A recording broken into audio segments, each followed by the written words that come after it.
오늘도 또 수협에 나오신 여러분들을 주의 이름으로 축복합니다. 가까이서 얼굴 뵈니까 이제 여러분 표정을 이제 좀 볼 수 있죠. 저 뒤에 계신 분들도 시야에 들어오고요. 단점, 딴 행동을 못 한다는 거. 누가 주는지 안 주는지, 또 뭐 낙사하고 있는지, 메모하고 있는지. 자, 오늘도 하나님께서 우리에게 예비하신 하나님의 새 은혜가 우리 가운데 넘칠 줄로 믿습니다. 자, 우리가 일부 강단을 다시 한번 계속 뭐 기도 속에도 반복되어지는 말씀이지만 돌 위에 기록되어진 말씀, 돌 위에 기록된 말씀. 하나님이, 자, 우리 권사님 기도하신 것처럼 이제 신명기가 이제 끝장을 향해서 지금 몇 장을 남겨두고 있습니다. 자, 마무리하는 이 시점에 와가지고 하나님이 또 뭘 건드리시느냐? 말씀을 놓치지 말아라. 너희가 요단을 건너가고 약속의 땅에 들어가거들랑 돌에다가 하나님의 말씀을 기록해라. 그 당시에 하나님의 말씀은 뭐라고 생각하십니까? 뭐 그 당시에 뭐 성경이 있었던 건 아니잖아요. 그거는 하나님이 모세를 통해서 주셨던 율법, 이 율법의 말씀, 그것을 돌에다가 새겨서 어느 장소에 세워놓아라. 자, 왜 그렇다고 생각하십니까? 왜 하나님의 말씀을 돌에다가 새겨요? 나무에다 그냥 새겨버리지. 돌에다가 새기라는 말은 하나님의 말씀을 두고두고 잃어버리지 말고, 그리고 후대들이 볼 수 있도록 하는 그런 어떤 하나님의 마음이 그 속에 담겨 있지 않겠습니까? 왜냐? 가나안 땅에 들어가면 분명히 하나님의 말씀을 잃어버리는 사람들이 나오기 때문에. 실제로 나왔어요. 하나님 말씀 잃어버리고 가나안 땅에 있는 우상 숭배 또 답습하면서 하나님의 마음을 아프게 했던, 그게 성경의 역사, 교회사의 역사예요. 자, 그래서 우리가 신명기 6장 6절에 보면 하나님이 이 말씀을 내 마음에 새기고 내 자녀에게 부지런히 가르치며. 자, 돌에 새겨진 하나님의 말씀,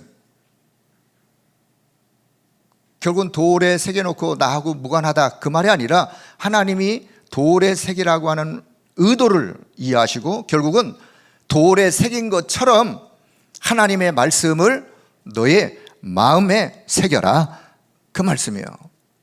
여러분, 하나님의 말씀을 여러분 우리 마음에 새기길 바랍니다.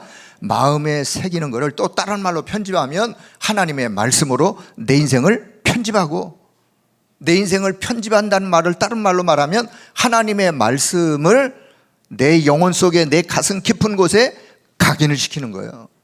그게 편집이에요. 그렇게 편집되어지다가 보면 뭐가 보이느냐? 하나님의 계획은 이거구나. 하나님의 플랜, 하나님의 계획이 보여. 하나님의 계획이 보이는 그곳으로 설계를 하는 거예요. 이렇게 해야 되겠구나, 저렇게 해야 되겠구나. 그게 설계예요. 설계가 있어야 건축도 올라가는 거예요.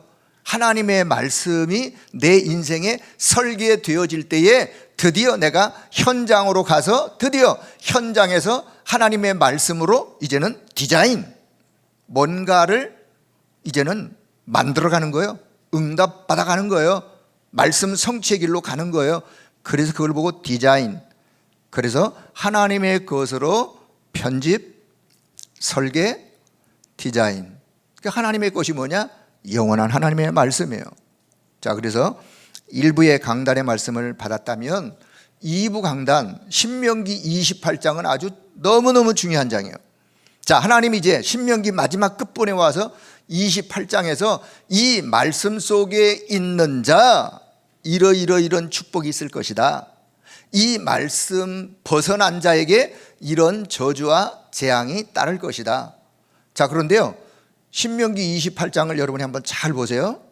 신명기 28장 1절부터 14절까지 14절은 말씀 속에 있는 자에게 하나님이 이러이러하게 축복하시겠다고 하는 약속이 기록되어 있는데 25절부터 68절, 신명기 28장이 엄청 길어요. 15절부터 68절이 얼마나 긴 절이에요.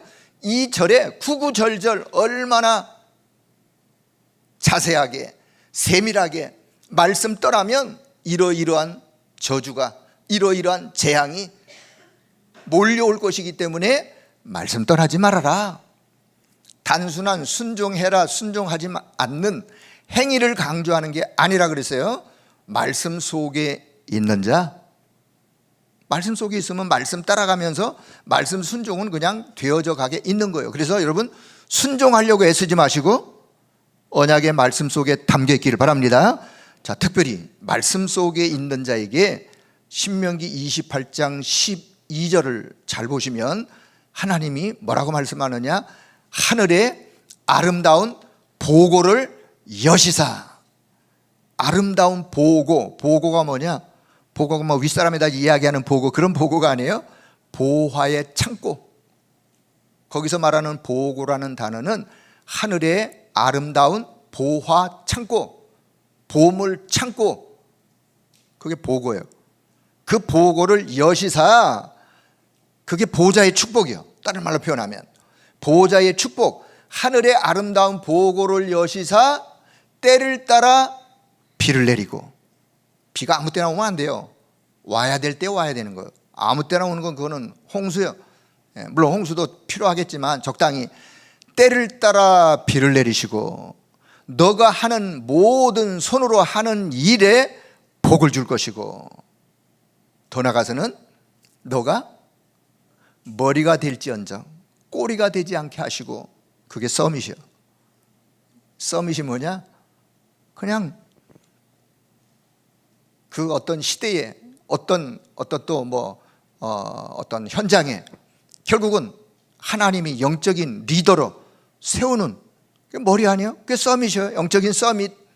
자, 근데 신명기 28장 6절을 보면, 그래서 너가 나가도 복을 받고 들어가도 복을 받고 나가든 들어가든 어디에 가든 이러이러한 복이 임할 것이다 라고 하나님이 신명기 28장에서 아주 그냥 쐐기를 박듯이 말씀 떠나지 말아라.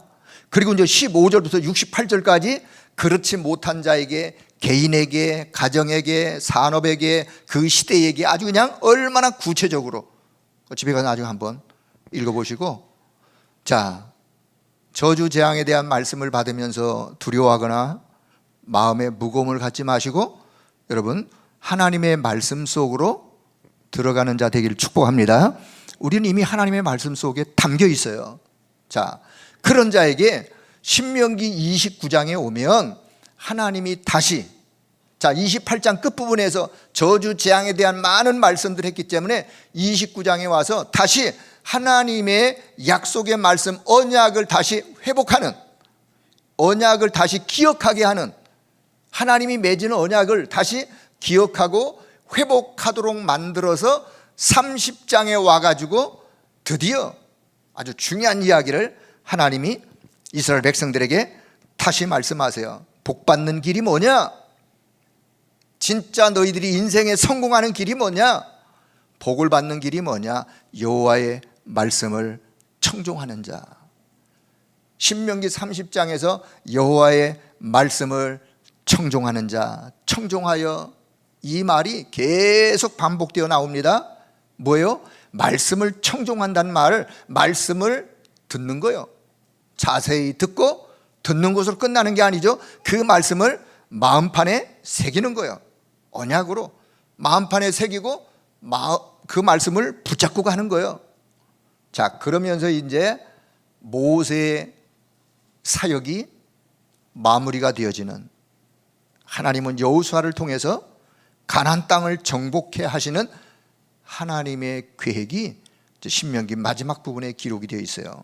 자, 오늘 우리 신명기를 보면서 다시 한번 기억하실 거, 여러분, 하나님의 말씀만이 사는 길이요 답이기 때문에 하나님의 말씀 속으로 들어가기를 축복합니다. 하나님의 말씀을 언약으로 붙잡으세요. 힘든 일 있으세요? 아니, 고민된 일 있으세요? 아니면 가정에 여러 가지 복잡한 일들이 있으세요? 예, 늘 그래요. 남편이 속색이고 아내는 속을 안 새겨요. 남편이 늘 속색이고 남편 속색일 때마다 또 자식이 속색이면 우리 성도님들 아이고 내가 뭔 복이 없는 뭔 복도, 이렇게 생각하지 마세요. 그건 아주 틀린 생각이에요. 그럴 때일수록 여러분 하나님의 말씀 속으로 들어가길 바랍니다.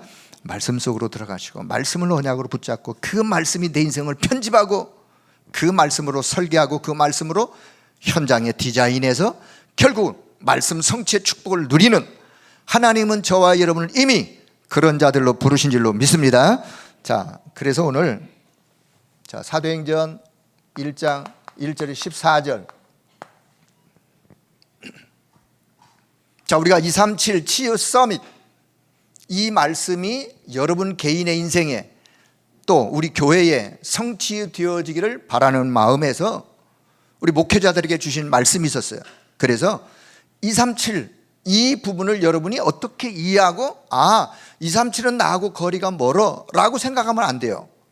오늘 말씀을 잘 들으시고 237을 내가 이렇게 이해하면 되겠구나, 저는 좀 그래서 제가 오늘 이 말씀을 좀 같이 나누려고 생각을 했어요. 자, 그래서 237을, 제목을 237을 볼 수 있는 사람들. 자, 이걸 다른 말로 말하면 누가 237을 볼 수 있단 말인가? 저는 여기서 왜 볼 수 있는 이렇게 제목을 붙이셨는지, 처음에는 237을 본 사람들 그러면 될 텐데, 본 사람들이 아니라 볼 수 있는 사람들. 237을 볼 수 있으면 당연히 보는 거 따라오겠죠. 중요한 거는 볼 수 있는 사람임에도 불구하고 237을 멀다고 생각하기 때문에 볼 수 있는, 누가 237을 볼 수 있는가? 이미 저와 여러분이 이 축복 속에 들어와 있다는 사실을 전제하고 자, 오늘 말씀을 한번 잘 보시길 바랍니다. 자, 코로나로 인해서 우리가 또 뭐 여러 가지 많은 어려움들이 있는데, 자, 코로나가 모이는 교회는 막을 수 있어요. 그러나 코로나가 흩어지는 교회는 절대 막을 수가 없습니다. 그렇지 않겠습니까? 흩어지는 교회는 누구도 막을 수가 없는 거예요. 자, 혹 정치권의 막강한 세력이, 뭐 그렇단 말이 아니라 예를 드는 거예요. 정치권의 막강한 세력이 유형교회는, 유형교회가 뭐냐? 눈에 보이는 형체가 있는 이런 교회는 혹 핍박을 하고 막을 수가 있어도, 무형의 교회, 형체가 없는 교회, 여러분 한 사람이 한 사람이 교회예요. 무형의 교회는 그 어떤 세력도 그 어떤 핍박도 막을 수가 없다는 사실을 기억하기를 바랍니다. 증거, 초대교회. 로마의 그 어마어마한 핍박 속에서도 막을 수가 없었던 것이 있었어요. 자, 그런 것처럼 위기시대, 재앙시대일수록 더 복음은 순수하게 드러나고, 핍박이, 어려움이 있으면 있을수록 진짜 복음을 가진 사람들은 더 그 복음이 빛나는 거예요. 가짜의 사람들은 이때 흔들리고 무너지고 다 뿔뿔이 흩어지고 하겠지만, 여러분 어려움은 어려울수록 진짜 복음의 사람은 더 복음 속으로 들어간다는 사실을 기억하기 바랍니다. 그 사람이 생명이 있는 사람이에요. 생명이 있는 자. 조그만 물고기, 피레미라 할지라도 물을 거스르고 올라가면서 차고 올라가요. 왜냐? 생명이 있기 때문에 그래요. 큰 물고기가요 죽었어. 어떻게 해요? 둥둥둥둥 떠내려오는 거, 물에 떠내려오는 거예요. 처럼 영적인 생명이 있는 자, 어떤 어려움이 있더라도 그 어려움을 차고 나가는, 그게 생명 있는 자의 모습이에요. 자, 증거, 초대교회 성도들. 그래서 이런 시대일수록 개인과 교회는 오직을 결단하는, 여러분 어려움은 어려울수록, 여러분이 힘들면 힘들수록 여러분 오직을 결단하길 바랍니다. 그래, 오직 이거밖에 없어. 오직 하나님의 말씀밖에 없어. 오직 말씀 속으로, 오직 복음 속으로 들어가는 길밖에 없어 라고 답을 갖는 게, 그분이 바른 답을 찾으신 거예요. 자, 여기 그 증인들의 이야기가 오늘 사도행전 1장 1절에서 14절의 사람들이요. 이 사람들은 24하는 사람들이었어요. 무엇에 24하는 사람들이었느냐? 1, 3, 8에 24하는 사람들이었어요. 자, 하나님의 관심은 어디에 있으리라고 예상하시나요? 하나님의 시선은 어디를 향하여 하나님의 시선이 고정된다라고 보시나요? 여러분, 하나님의 시선, 하나님의 관심은 어디에 있었느냐? 여기 있었어요. 아주 철저하게 율법을 고수하고 철저하게 안식일을 지키고 철저하게 11조를 하고 철저하게 하는 바리새인에게 하나님의 시선은 없었어요. 그들을 향해서 하나님이 뭐라고 말씀하느냐? 회칠한 무덤이여, 생명 없는 자. 그런데 핍박받는 초대교회 로마 사도행전 1장 1절 14절 이 사람들에게 하나님의 시선, 하나님의 관심, 하나님이 축복을 가지고 이 사람들에게 찾아오셨어요. 찾아오셔서 이들에게 하나님이 역사하시면서 결국은 이들이 사도행전의 역사를, 초대교회의 역사를 이어가면서 세계 복음화를 이루는 주역들로 쓰임받는 모습을 우리는 성경을 통하여 확인할 수 있습니다. 자, 성경은 처음부터 뭘 말씀했다 그랬어요? 처음부터 237을 말씀하셨다. 자, 확인. 자, 하나님이 아브라함을 부르세요.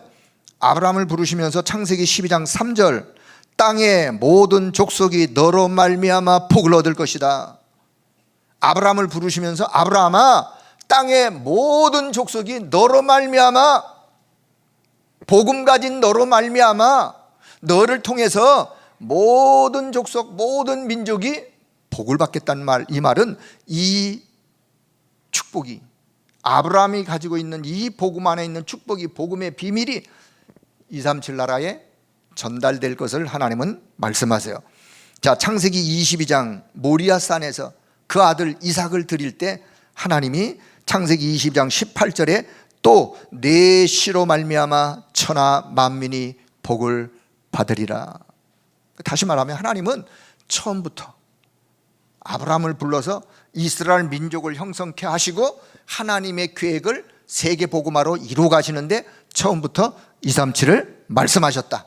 자, 예수님이 십자가에서 우리 인생 모든 문제를 다 끝내시고 부활하신 이후에 제자들에게 마지막 하신 말씀 중에 237을 이야기하십니다.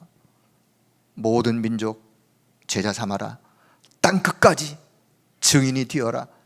부활하신 주님이 마지막에 하신 말씀도 237이었다. 자, 그래서 서로, 자, 그런데 하나님이 주신 최고의 명령이라고 하는, 자, 최고 명령, 이 명령은 237이에요. 237에 맞지 않는 것이 있었어요. 하나님은 처음부터 237을 말씀하시고 237에 대한 언약을 주셨음에도 불구하고 237하고는 맞지 않으면 응답 없는 것 당연한 거 아니겠어요? 어려움 오는 거 당연하겠죠. 자, 우리가 기억해야 될 거 있어요. 자, 이스라엘의 사상, 이스라엘이 누구냐? 하나님이 부르신 하나님의 백성들이요, 언약의 백성들이요. 그런데요, 이 이스라엘의 이 사상들이 어떤 사상, 하나님의 명령과 맞지 않는 사상, 선민 사상. 우리는 선민이야, 이 말. 우리는 하나님이 택한 백성이야. 우리는 선민. 우리 외에 너희는 모두가 다 이방인. 이게요 237과 맞지 않는 사상이에요. 하나님은 그렇게 말씀하지 않아요. 하나님의 백성들로 불렀지만 이스라엘 백성들이 아닌 사람들이 이방인 맞죠. 맞는데 우리만 이 사상은 237의 사상과는 맞지 않는 거예요. 자, 두 번째는 이들이요 메시아를 기다리긴 기다렸어. 근데 어떤 메시아를 기다렸느냐? 메시아를, 정치적인 메시아. 우리를 지금 이 억압에서 우리를 육신적으로 해방시켜줄 영적인 해방이 아니라 육신적인 해방을 시킬 메시아를 지금도 기다리고 있어요, 유대인들은. 그래서 결국은 모든 나라를 살릴 메시아가 아니라 모든 나라를 무너뜨리는 메시아로 그들은 착각하고 메시아관을 가지고 있는, 이거는 237의 사상과는, 하나님이 주신 말씀과는 맞지가 않는 거예요. 자, 세 번째는요, 자, 우리나라만의 유일신, 하나님을, 유일신 사상을 우리도 하나님은 유일신이라고 우리가 그렇게 말을 하고 이해를 하는데요, 근데 이스라엘은 어떻게 하냐, 우리나라만의 유일신, 우리들만의 유일신, 이거는 이 사상은 237의 사상과 맞지 않는, 그래서 응답은커녕 오히려 이스라엘이요 죽도록 고생하고, 이 사상 가지고요 이스라엘이 죽도록 고생하고 전 세계로 유리방황하는 이야기가 성경의 이야기요, 역사의 이야기요. 여러분, 그러나 감사하게도 오늘 저와 여러분이 이 복음 속에 들어와서 우리가 복음 가진 0.1%의 사람들로, 그 속에 우리가 서 있다는 사실, 그 속에 담겨 있다는 사실을 여러분 하나님께 감사할 수 있기를 바랍니다. 우리도 이 복음을 잘 모르면 이스라엘 같은 그런 생각 가지고 열심을 다해서 신앙생활을 할 수 있어요. 하고 보면 나중에 잘못한 거예요. 그래서 오늘 뭘 열심히 하려고 하지 마시고 정확한 언약을 붙잡는 237에 대하여, 자, 그런 시간을 좀 가지면서 우리가 짧은 인생을 삽니다. 그런데 이 복음 속에, 언약 속에 있다는 사실 얼마나 감사한지. 자, 근데 이스라엘 보면 이뿐만 아니에요. 더 심각한 것은, 자, 더 심각한 것은요, 사단이 237을 찾아내버렸어. 여러분, 사단이 237을 찾았다. 아, 이거 아주 사단이요 똑똑해요. 물론 헛똑똑하지만 사단이 아주 똑똑해요.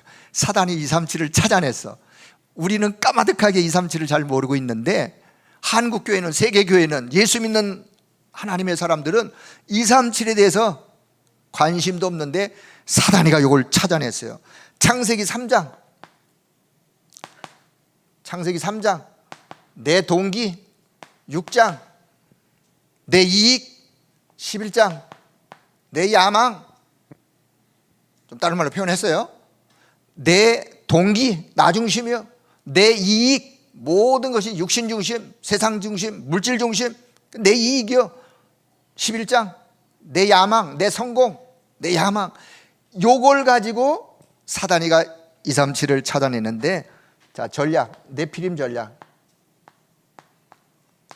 네피림 전략이 뭐냐? 창세기 6장 이야기죠. 결국은 하나님 없이 결국은 사단에게 장악되어지는, 사단에게 완전히 속해버리는, 그래서 결국은 흑암으로 장식돼 버리는 이 네피림 전략. 그 모양은 우상, 신전 해서 결국 우상 숭배하도록, 많은 사람들이 허한 그 공허한 마음을, 내면의 세계를 우상으로, 공허한 마음을 명상으로, 결국은 사단의 종로로 타도록 이렇게요 사단이가 지금 딱 이 세계를, 물론 강대국들을 통해서도 지금 사단이가 역사하고 있는 이런 부분들, 우리는 못 찾아냈지만 사단은 이렇게 찾아낸. 자, 본론. 자, 그런데 감사하게도, 자, 본론 이야기하기 전에, 자, 요 속에서 누가 있었느냐? 요 속에 0.1%의 사람들이, 이 속에 하나님이 남겨두셨어요. 그들이 남은 자예요. 다 정복되어지고 다 장악된 것 같지만 하나님은 0.1%의 사람을 남겨두셨어요. 어디에? 이 속에. 자, 요 사람들에게 하나님은 보호자의 축복으로, 보호자의 능력으로, 보호자의 영적인 어마어마한 힘과 권세로 이들에게 역사하시고, 두 번째는 시공간을 초월한 하나님의 능력의 역사로, 성령의 역사로 이들을 보호하시고 이끌어 가시고 하시면서 하나님은 결국 237의 생명의 빛을 발하시는 이 일을 눈에 안 보이게 하나님은 과거부터 지금까지 해오셨어요. 우리가 여기에 눈을 여셔야 돼요. 이런 지금의 현장이라 할지라도 하나님은 이 속에 0.1%의 사람을 하나님은 남겨두셨다. 오늘 그것이 저와 여러분이 0.1% 속에 담긴 그런 자들임을 확신하시고 오늘 다시 언약을 굳게 붙잡기를 바랍니다. 자, 그러면 본론. 자, 첫째, 0.1%의 사람들을 통해서 하나님은 어떻게 역사해 오셨는지. 자, 첫째는요, 완전히 버려진 곳. 자, 완전히 버려진 곳이 있었는데 거기에서 하나님의 역사는 시작이 되었어요. 완전히 버려진 것 같고 완전히 그냥 아무 희망이 없는 것 같은 거기에 하나님이 역사하시는. 자, 예를 들어 첫째, 자, 노예로 갔어요. 그런데 노예로 간 그 사람을 통하여 하나님은 한 나라를 바꿔버렸어요. 누구 얘기죠? 누구예요? 요셉이요. 요셉. 노예로 갔다니까요. 그런데 하나님은 노예로 간 요셉을 통해서 애굽이라는 한 나라를 뒤집어 버린 거 그뿐만 아니라 애굽 주변에 있는 많은 나라들에게 하나님의 계획을 전달하는 하나님의 역사. 이건 하나님의 역사. 자, 전쟁이 났는데, 전쟁이 났어요. 전쟁이 났는데 소수의 사람을 가지고 결국은 이기게 하시는. 자, 무기도 없는 피난민 이스라엘 백성들, 애굽에서 나왔어요. 뭔 무기가 있어요? 그럼에도 불구하고 피난민 이스라엘이 막강한 애국 군대를 이겼다니까요. 그 뭐냐? 하나님의 역사예요. 자, 다윗 한 사람이요, 블레셋을 나라를 꺾을 뿐만 아니라 골리앗을 꺾으면서, 다윗 한 사람이 골리앗을 꺾으면서 결국은 블레셋 나라를 꺾어버리는. 자, 엘리사 한 사람이, 엘리사 시대에 그 한 사람이 아람이라는 나라를 결국은 꺾는, 그런 전쟁 속에서도 하나님은 역사하시는. 자, 세 번째, 자, 포로로 갔어요. 포로로 갔어요. 포로로 간 그곳에서도 하나님의 역사는 일어났어요. 누구? 다니엘, 세 친구, 에스더, 다 포로 생활했던 사람들이에요. 그런데 하나님은 그들을 통하여 그 나라를 바꾸고 하나님의 역사를 증명하는. 자, 그래서 여러분, 지금까지 나는 왜 안 됐느냐 걱정하지 마세요.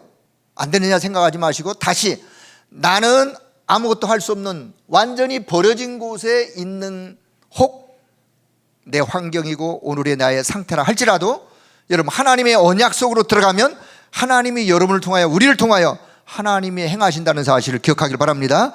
하나님의 역사. 자, 네 번째, 속국. 오늘 본문의 사도행전 1장 1절에 14절에 이 사람들이 누구냐? 속국 시대의 사람들이요. 이들이 속국 시대에서도 하나님의 언약 속에 들어갔기 때문에 하나님은 이들을 통하여 하나님의 역사를 이루어 가시는. 자, 다섯 번째, 나그네. 자, 이스라엘이요, 뿔뿔이 흩어졌어요. 전 세계 유랑민족으로. 언제? AD 70년에 예루살렘 성이 무너지면서 전 세계로 뿔뿔이 흩어졌어요. 언제까지? 1948년. 그럼 장장 몇 년이에요? 1900년, 약 2000년.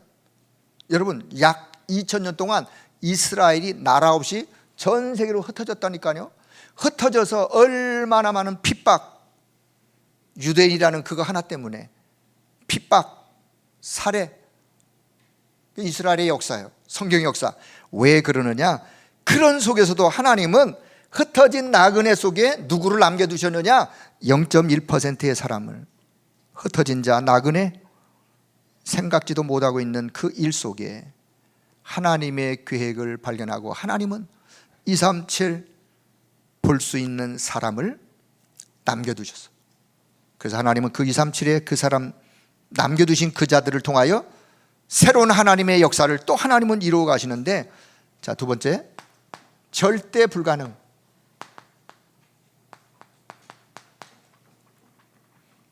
자, 이 절대 불가능한 사람들에게 절대 불가능하지만 하나님께서 뭘 주셨느냐? 답을 주셨어요. 뭘 주셨느냐? 길을 주셨어요.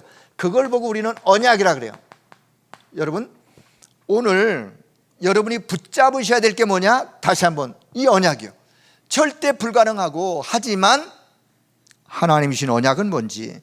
자, 사도행전 1장 1절 14절의 사람들, 절대 불가능한, 할 수 없는 사람들인데 이들이 하나님의 언약 속에 있으니까 하나님은 이들을 통하여 세계복음화를 이루어 가시고 그들을 쓰셨어요. 여러분, 사단은 딱 하나를 무서워해요. 그게 뭐냐? 자, 흑암 가운데 있지만 흑암을 무너뜨릴 유일한 이름, 유일한 길, 뭐라고 생각하시죠? 흑암을 이길 유일한, 흑암을 무너뜨릴 유일한 그 이름, 오직 그리스도. 너무 들어서 안다 생각하지 마시고, 여러분, 그래, 흑암을 무너뜨리는 길은 오직 한 이름밖에 없어. 한 이름밖에 없어요. 여러분, 사단은 그리스도만 겁낸다는 사실을 기억하길 바랍니다. 진짜 그리스도를 선포할 때, 믿음으로 그리스도를 선포할 때 흑암은 무너지게 돼 있어요. 여러분의 가정에서 여러분의 어떤 문제를 만나더라도 진짜 믿음으로 그리스도의 이름을 선포하길 바랍니다. 그러면 흑암은 무너지는 거예요. 무너지게 되어 있는 거예요. 아니, 지금 혹 안 무너졌다고 생각해 불신앙하지 마세요. 여러분이 그 이름을 진짜로 믿고 언약 안에서 선포한다면 성령은 역사하시고 흑암은 꺾이게 되어 있어요.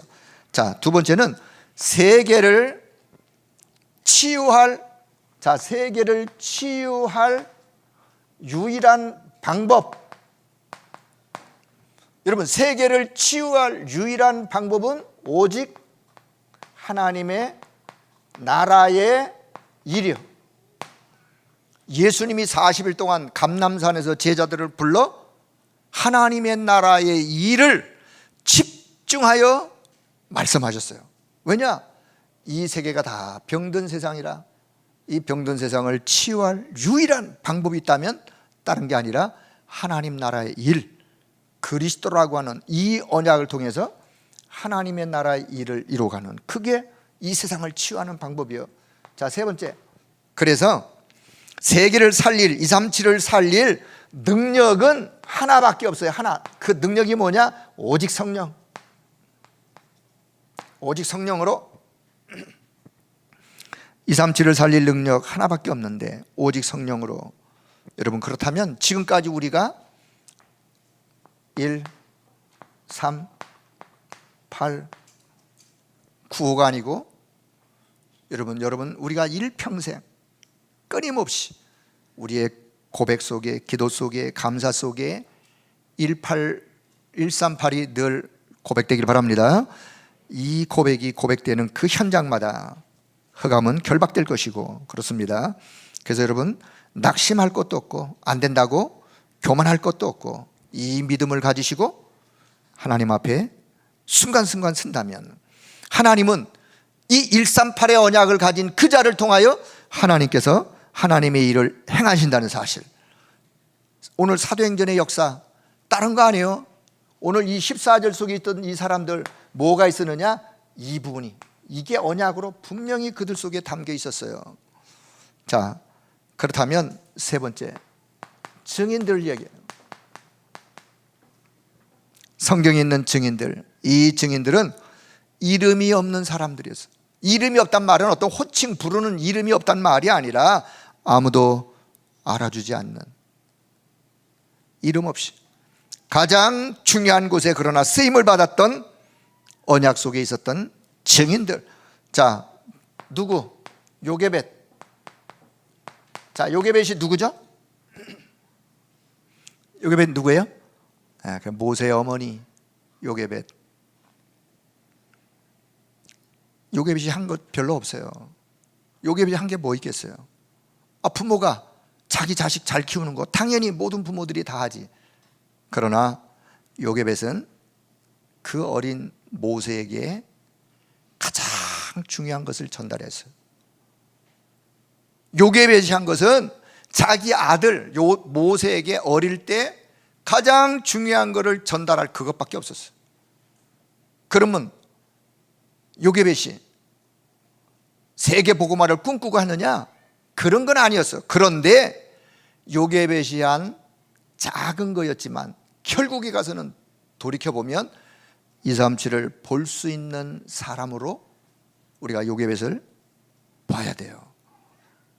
한 사람에게 언약을 전달했던 그 언약이, 모세가 그 언약을 받고 어릴 때 받은 그 언약, 잠시 왕궁에 들어가서 잃어버린 듯 했지만 미디안 광야에서 다시 어릴 때 그 언약을 회복하고 노인 모세 80세에 하나님께 쓰임받는 모세의 모습, 237을 볼 수 있던 사람들이에요.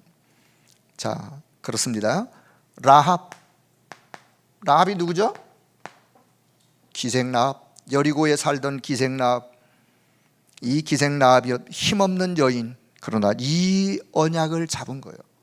이스라엘 백성들이 정탐꾼이 왔을 때 이 사람들 통하여 하나님께서 이루어 가실 그 언약을 이 라합이 잡았어요. 자, 그래서 이 라합은요, 가나안 정복의 숨은 주역이었어요. 237을 내다보면서, 그 시대는 잘 몰랐겠지만 결국은 우리가 전체를 볼 때 결국은 237을 보면서 쓰임받았던 사람들. 자, 두 번째 한나. 다 여인들이에요. 한나, 사무엘의 어머니죠. 자, 전에는 틀린 기도했는데 중요한 것을 잡았어요. 어떤 거? 그래, 누구나 결혼해서 아이 달라고 하는 거 당연한 기도죠. 그런데요, 그 시대에 하나님이 원하는 기도는 아니었어요. 근데 이 한나가 뭘 알았느냐? 하나님이 오늘 이 시대에 원하는 기도가 나시린이구나, 나시린. 그래서 하나님이 원하시는 그 언약을 붙잡고 기도할 때 하나님이 한나를 통해서 사무엘을 주실 뿐만 아니라 결국은 한나가 붙잡았던 그 언약이 사무엘에게, 사무엘의 언약이 다윗에게 전달되어지는. 자, 이새가 누구죠? 다윗의 아버지죠. 목동 다윗의 아버지. 자, 사무엘 선지자가 와서 막내둥이 다윗에게 머리에 기름을 붓습니다. 그때 선지자 사무엘이 한 이야기를 이새가 들었어요. 장차 하나님이 이 말자우 다윗을 이스라엘의 왕으로 세울 것을 사무엘 선지자를 통해서 들었어요. 자, 그러면 우리 같으면 다윗을 목동으로 내보내는 것도 이제 조심하고, 왜? 앞으로 왕 될 사람이. 그런데요, 다윗이 이새가, 아버지가 다윗에게 그 머리에 기름 부은 사건 이후에 형들이 나가 있는 전쟁터에다가 다윗을 보내요. 심부름을 보내요. 가서 형들을 만나서 이거 전달하고 천부장에게 너가 이것을 전달했다고 하는 증표를 받아와라. 여러분, 이새는 뭘 받느냐? 다윗을 보호하려고 하는 것이 아니라 다윗을 통해서 하나님이 역사 앞으로 행하실 것을, 이새는 뭔가 중요한 그 시대의 언약을 잡았어요. 그래서 다윗을 전쟁터에도 내보내면서 사실은 그 심부름 때문에 갔는데 거기서 골리앗을 만나는 거예요. 뭘 받느냐? 그냥 단순히 심부름 보낸 것 같지만 이미 벌써요 237을 볼 수 있었던 그 축복을 이새는 가지고 있었어요. 자, 이새 세 번째, 다니엘서 1장. 8절, 9절. 바벨론에 포로로 갔던 다니엘과 여러 친구들, 왜 우리가 여기 오게 되었는지, 왜 우리가 이 왕궁에 와가지고 있는지, 이들은요, 비록 우리가 여기에 와 있지만 하나님이 우리를 통해서 무엇을 이루려고 하는지 그 언약을 딱 잡았어요. 그 언약을 잡고 결국은 237을 볼 수 있는 사람들의 축복을 다니엘과 그 친구들이 누리게 되어지는, 중요한 것은 그 언약을 내가 잡고 있느냐 놓치고 있느냐. 자, 에스더 2장 10절. 자, 에스더가 이제 왕후로 간택이 되었어요. 그때 외삼촌 모르드게가 왕후 에스더에게 이런 이야기를 합니다. 너가 절대로 유다인을 말하지 말아라. 자, 그러다가 4장에 와가지고 지금 너가 유다인임을 가서 말해라. 그리고 이때를 위해서 하나님이 너를 세운 것을 너가 알아야 되지 않겠냐. 그래서 에스더도 그래, 하나님이 나를 이때를 위해서, 유다인을 위해서, 이때를 위해서 하나님이 나를 왕으로 세웠구나. 그것을 알고 내가 이제 죽으면 죽으리다. 에스더가 붙잡은 언약이 있었어요. 모르드게가 붙잡은 언약이 있었어요. 하나님은 그들이 붙잡은 그 언약을 통해서 237에 하나님의 역사를 이루어가는 증인들로 쓰시는 모습을 봅니다. 결국은 에스더를 통해서 불임절의 사건으로 세계 복음화가 이루어지는 그런 응답을 받는. 자, 그렇다면 결론. 자, 지금 오늘 계속해서 제가 여러분에게 하나를 심고자 하는데 그게 뭐냐? 237을 볼 수 있는 사람들은 결국은 237을 내다보면서 하나님의 중요한 언약을 붙잡은 사람들이다. 여러분, 그 언약을 붙잡고 그 언약 속에 들어가서 날마다 그 언약을 누릴 수 있기를 바랍니다. 안 된다고 생각하지 마시고, 절대 불가능. 그래, 절대 불가능해요. 하지만 하나님이 주신 답을 붙잡으면 되는 거예요. 그 언약 속에 있으면 되는 거예요. 자, 그래서 결론, 사도행전 1장 1절에서 14절의 사람들을 다시 한번 보면서 이들은 초대교회의 주역이요, 사도행전의 주역이요, 세계복음화의 주역들이요. 자, 이들이 붙잡았던 갈보리산의 언약, 오직 그리스도 1, 감람산의 언약, 하나님의 나라 3, 마가다락방의 그 언약, 오직 성령.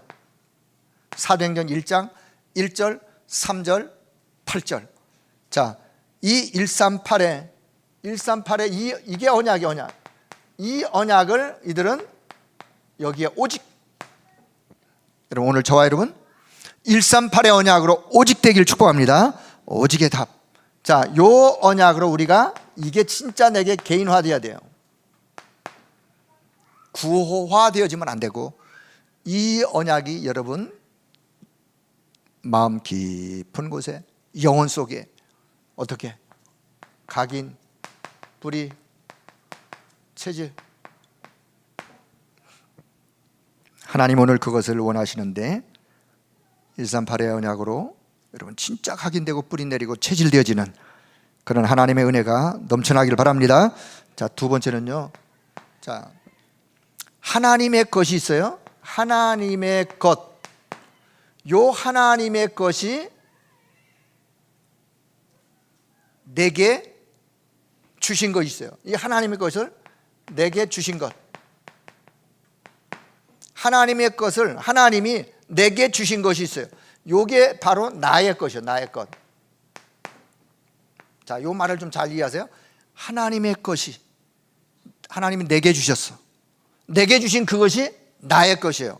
나의 것, 그것으로 내가 뭐 하면 되느냐? 내 인생이 편집. 그것으로 내 인생을 설계. 그것으로 내 인생을 디자인.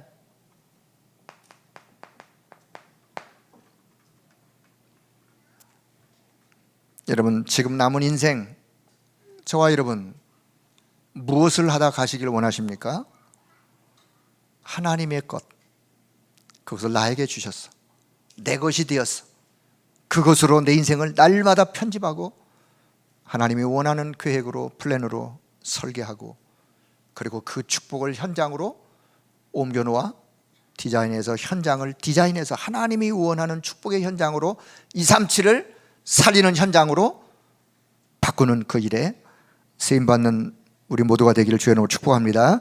자, 그렇다면 세 번째, 그렇다면 그게 사실이라면 여러분 지금부터 행복한 시간을 가지실 수 있기를 바랍니다. 그렇다면 오늘 그렇다고 내 마음속에 그것을 언약으로 담는다면 여러분 행복한 시간을 가지세요. 어떤 행복한 시간? 자, 다시 또 말씀합니다. 복음 누리는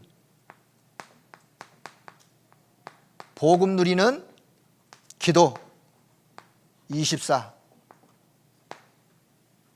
복음 누리는 기도 24의 행복한 시간.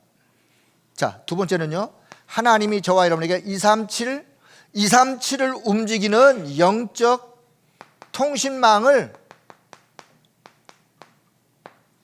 주셨어요. 237을 움직이는 영적 통신망을 주셨으니까 이 영적 통신망을 통해서 여러분 기도 여행을, 비록 나는 여기 있지만 237을 내다보며, 또 237할 때도 먼 것만 생각, 내 옆도 237이에요. 237을 향한 영적인 통신망으로, 그래서 보호자의 축복이 시공간을 초월하는 하나님의 역사가 전달되도록, 237에 지금도 하나님은 빛을 발하고 빛을 전달하고 있는데 거기에 내가 행복한 시간으로 보호자의 축복, 시공간의 초월의 역사, 237에 지금도 빛을 비추시면서 237을 치유하시고 237의 서밋이 일어나기를 지금도 하나님은 일하고 계신, 자, 여기에 오늘 여러분 진짜로 행복한 시간을 누릴 수 있기를 바랍니다. 자, 다시 한번 전체 결론을 맺도록 하겠습니다. 자, 오늘 237을 볼 수 있는 사람들, 누가 237을 봤느냐? 저와 여러분 볼 수 있어야 돼요. 237을 보셔야 돼요. 237을 보셔야 237을 향한 하나님의 계획이 내가 언약으로 붙잡고 237을 향한 하나님의 역사를 응답으로 누리고 그 축복 속으로 들어가는 거예요. 여러분 오늘 영적인 눈을 뜨시고 237을 볼 수 있기를 바랍니다. 볼 수 있는 사람들로 오늘 준비되기를 바랍니다. 그래서 237을 위하여 하나님이 예비해 놓은 분명한 축복이 있는데 그것을 우리 성도 여러분들이 받아 누리시고 우리 교회가 받아 누리고 이 축복을 여러분 후대에게 잘 전달해서 여러분 후대도 237을 볼 수 있는 후대들로 세워지고 쓰임받는 하나님의 역사 있기를 주의 이름으로 축복합니다. 기도합니다. 하나님의 은혜를 감사합니다. 우리를 이 시대에 237을 향하여 하나님이 예배해 놓으신 축복의 이 길 속으로 우리를 인도하시고 우리 가운데 역사하신 것을 감사합니다. 이제 237을 내다보며 하나님의 역사를 응답으로 누리며 우리 교회와 우리 모든 성도가, 우리 후대가 이 언약이 그대로 성취되어져 하나님의 역사를 이루어갈 수 있도록 은혜를 덧입혀 주옵소서. 모든 영광을 하나님 앞에 올려드리며 우리 주 예수 그리스도의 이름으로 기도드리옵나이다. 아멘.